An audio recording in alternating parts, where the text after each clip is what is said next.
The Life-Saving Station by Theodore Weedle.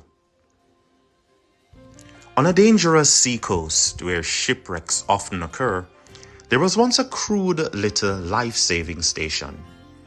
The building was no more than a hut, and there was only one boat, but the few devoted members kept a constant watch over the sea.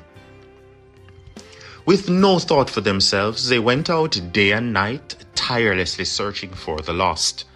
Some of those who were saved and various others in the surrounding area wanted to be associated with the station and give their time, their money, and effort to support the work.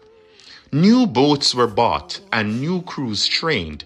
The little life-saving station grew. Some of these new members of the life-saving station were unhappy that the building was so crude and poorly equipped.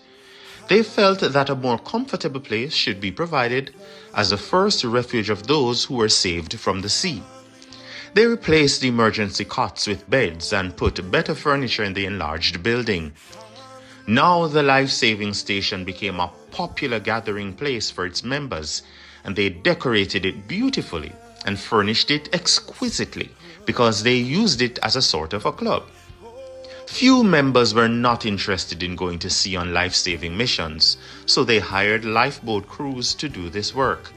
The life-saving motive still prevailed in this club's decoration, and there was a memorial lifeboat in the room where the club initiations were held. About this time, a large ship was wrecked off the coast, and the hired crews brought in boatloads of cold, wet, half-drowned people. They were dirty and sick, and some of them were foreigners. The beautiful new club was in chaos. Immediately, the property committee hired someone to rig up a shower house outside the club, where victims of shipwrecks could be cleaned up before coming inside. At the next meeting, there was a split in the club membership. Most of the members wanted to stop the club's life-saving activities because they felt they were unpleasant and a hindrance to the normal social life of the club. A small number of members insisted upon life-saving as their primary purpose and pointed out that they were still called a life-saving station. The small group's members were voted down and told that if they wanted to save lives, well, they could begin their own life-saving station down the coast. They did.